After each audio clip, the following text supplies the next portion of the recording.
संत जीव को समझाने के लिए संसार में आते हैं, शिक्षा देते हैं। उनका काम परमार्थ होता है, हर जीव का भला करना, भला करने की प्रेरणा देना और मालिक से भला मांगना। इंसान का मन कितना भी शैतान बन जाए, घटा घनघोर बन के छा जाए, तो भी संत पीर फकीर उसके लिए दुआ करते रहते हैं कि चलो अब नहीं तो कब, कभी ना कभी तो जागेगा। हे मालिक रहमत कर, दया कर, तेरा जीव है, मन के हथों मजबूर है, काम वासना क्रोध लोभ मोह अहंकार में पड़ गया है। कोई ना कोई चोर इस पे छा गया है, जिसकी वजह से इसकी बुद्धि मारी गई है, इसका विवेक काम छोड़ गया है। पर तू तो रहमो करम का मालिक है, और रहमत कर, इसे सद्बुद्धि बख्श, ये तेरे नाम से जुड़ जाए, तेरी दया में रहमत को हासिल करे और दोनों जहां की खुशियों का हकदार बन जाए। तो संतों का काम दुआ करना होता है। वो दुआ करते हैं सबके लिए, मालिक से दुआ मांगते हैं। जो सुन लिया करते हैं, सुन के मान लिया करते हैं, उन पे असर होना शुरू हो जाता है। तो मालिक का रंग, वो अनमोल रंग जिसके लिए देव फरिश्ते तक तड़फते हैं, मालिक से दुआ करते हैं कि हमें भी मनुष्य शरीर दे ताकि हम तेरे नूरी स्वरूप को देख सकें, तेरी दया में रहमत को हासिल कर सकें। वो दुआ करते हैं, प्रार्थना करते हैं। पर हे इंसान, तुझे वह शरीर परम पिता परमात्मा ने बख्श दिया है, इसमें भक्ति कर, इसमें इबादत कर, ताकि तू आवागमन से आजाद हो सके, ताकि तू उस नूरी स्वरूप के दर्शन कर सके और कण कण में जर्रे जर्रे में जो मालिक रहता है उसको पहचान सके। लेकिन इंसान जागता नहीं, काम वासना क्रोध लोभ मोह अहंकार मन माया में बुरी तरह से उलझा हुआ है। तो संत पीर फकीर जगाने आते हैं, जीव को होका मारते हैं, आवाज देते हैं कि भाई ढीठ ना बन, मन के हाथों मजबूर ना बन, क्योंकि मन ने जब मझधार में डुबो दिया तब तड़फने के अलावा कुछ भी हासिल नहीं होगा। मौका है, मन से लड़ना सीख ले, काम वासना क्रोध लोभ मोह अहंकार की लगाम खींच ले, वरना ये लोग तुझे ऐसी जगह गिराएंगे, यहां भयानक दलदल होगी, तड़फता रहेगा, बेचैन रहेगा, खुशियां हासिल नहीं हो पाएंगी। बहुत जीव मानते हैं, कोई कोई होते हैं जो नहीं मानते, और उनके अंदर मन का इतना पारा चढ़ा होता है कि वो सोचते हैं संत पीर फकीर उन्हें कुछ कहें या उन्हें कुछ अलग ऐसा कर दें। ऐसा कुछ होता नहीं। संत तो सबके लिए दुआ करते हैं, सबका भला मांगते हैं, किसी को बुरा नहीं कहते, क्योंकि ये टाइम ही ऐसा है। बुरे को भी बुरा कह दो, खाने को आता है, किसी का भी भला कर दो, उल्टा पड़ता है, क्योंकि यह घोर कलयुग है। इसलिए संत सत्संग में तो सबको समझाते रहते हैं, पर यह नहीं है कि किसी अकेले को देख के कई लोग ऐसा दिखाते हैं कि हम वचन नहीं मानते, हम ये नहीं करते। तो आपके अपने कर्म हैं, इसमें संत क्या कर सकते हैं। ना मानो भाई, मर्जी आपकी, जब भोगोगे तब भी फिर मर्जी आपकी। कोई जरूरी थोड़ा ही ना होता है कि आप पे कोई असर होने वाला है। क्या पता किस पे कब, जिसकी वजह से आपका वो हाल हो जो आप सोचा भी ना हो, क्या पता उसकी न्याय की तलवार कब चल जाए। तो संत किसी से कोई पर्सनल दुश्मनी नहीं रखते, कोई संतों का किसी से बद्दुआ देने का कोई मतलब नहीं होता, लेकिन वो बताते जरूर हैं कि ऐसे कर्म करने से ये फल मिलने वाला है। अब डॉक्टरों के पास जाओगे तो क्या डॉक्टर बताएंगे नहीं कि ये टेबलेट ले लो भाई, करोसिन ले लो, फला ले लो, बुखार उतर जाएगा, एबल ले लो, नजला कुछ देर के लिए थम जाएगा, एलर्जी रुक जाएगी। तो उनका तो काम है बताना, आगे जी माने ना माने उसकी मर्जी। तो संतों का काम तो बताना है, इसमें हेंकड़ी वाली कौन सी बात है? करते रहो हेंकड़ी। संतों का काम बताना है, ये काम करोगे तो उसका रिजल्ट ये आने वाला है, ये करोगे तो ये आने वाला है। अब उसको अगर बद्दुआ समझ लो तो आपकी मर्जी, उसको दुआ समझ लो तो शायद आपकी अच्छी बात है, क्योंकि वो एक दुआ ही होती है जो आपको आगाह करते हैं। माँ बाप बच्चे को रोकते हैं ना, कुएं में मत पड़, ये थोड़ा ना कहते हैं कि कुएं में पड़ जा, रोकते हैं बेटा इधर मत जा, आग लगी पड़ी उधर हाथ मत देख, सांप घूम रहा बेटा उधर मत जा। अब बेटा अगर कहे कि मैं तो जाऊंगा तो डसेगा ही नाग, जलाएगी आग। तो उसी तरह अगर वो बच्चा मान ले तो उसके लिए वो वरदान हो गया। उसी तरह भाई संत तो बताते हैं ऐसे कर्म करोगे तो ये होने वाला है और जरूर होगा, कोई टाल नहीं सकता। आपकी हेंकड़ी, आपकी अकल, आपकी चतुराई धरी धराई रह जाएगी। कहते ना एक बगुला दरिया के किनारे बैठा हुआ था, वो जीव को पकड़ता, कभी ऊपर उछाल देता अहंकार में, कभी पकड़ लेता पानी में डुबो देता, फिर उसकी जान आती, छोटी मछली छोटा जीव, फिर उछाल देता, कलोल कर रहा था। जो आजकल कई लोग मन के हाथों मजबूर होकर कलोल नहीं करते हैं, दिखाते हैं कि मैं कलोल कर रहा हूं। तो ऐसे वो बगुला कलोल कर रहा था, शरारतें कर रहा था। अचानक काल का या संदेशवाहक कह लीजिए या काल रूपी बाज ऐसा झपटा मारा, समेत उस जीव के बगुले की गर्दन पल में मरोड़ दी। वो तड़फता रहा, व्याकुल हो गया, उसके पंजे में फंस के वो उड़ा के ले गया। तो ऐसे ही अगर बुरे कर्म करते रहोगे, संत सत्संग में आके अपने आप को ये साबित करना चाहोगे कि मैं किसी की मानता नहीं, तो उसका बाज पता नहीं कब आन पड़े, सारी केलें सारी खेलें भूल जाओगे।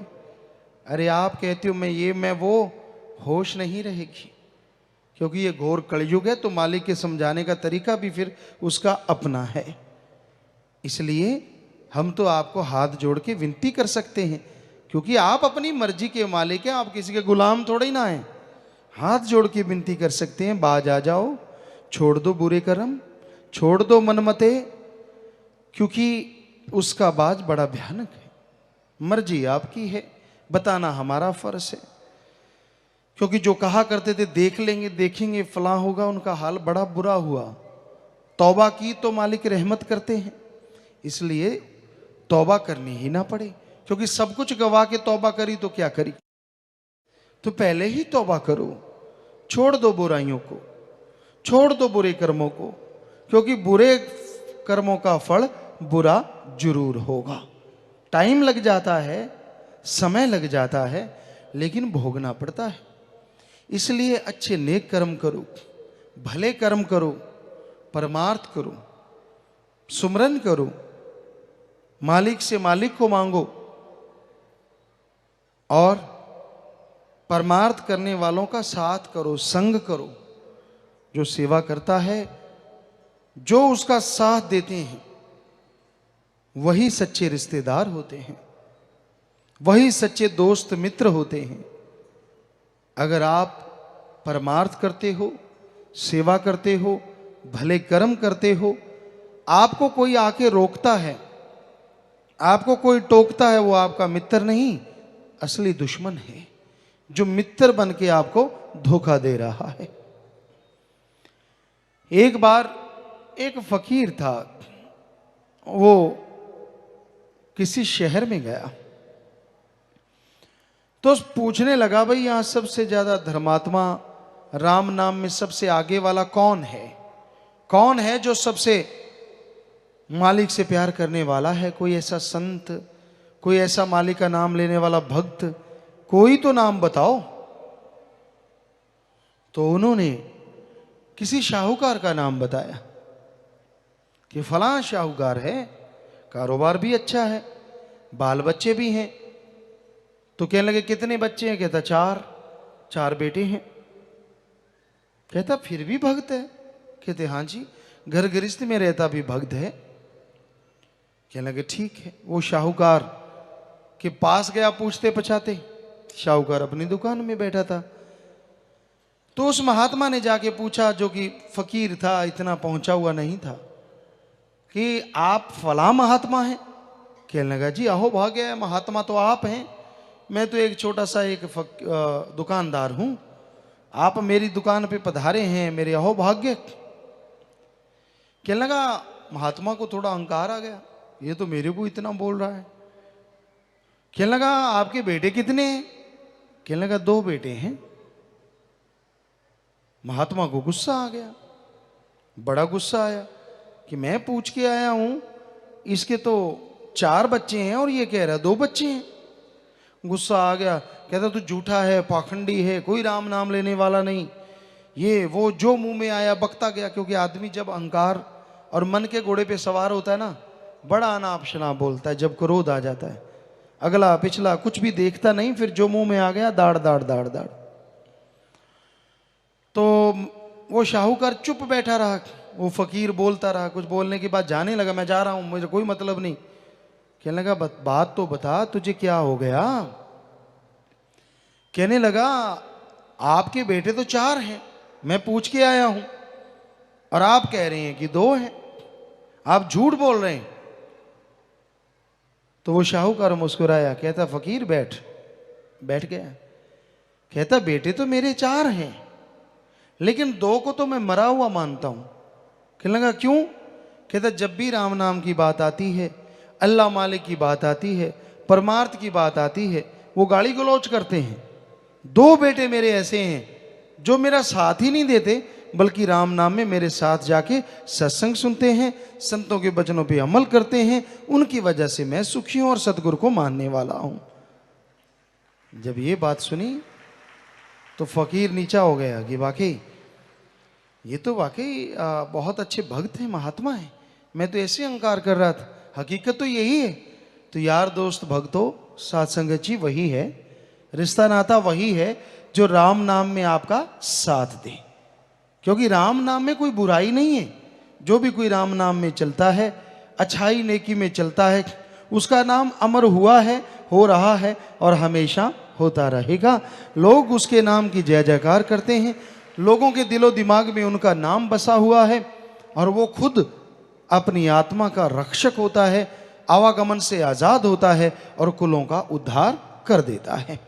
जो निंदक बन जाते हैं, जो पाप कर्म करते हैं, कोई भी धर्म ले लो, कोई भी पवित्र ग्रंथ ले लो, उसमें लिखा पड़ा है उनका वो हश्र होता है कहने सुनने से परे।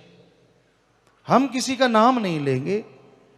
कोई यहाँ पे एक सज्जन आए थे, एक परिवार आया था, मालिक से दुआ तो की कि वो ठीक हो जाए, शायद मालिक ने रहमत की हो।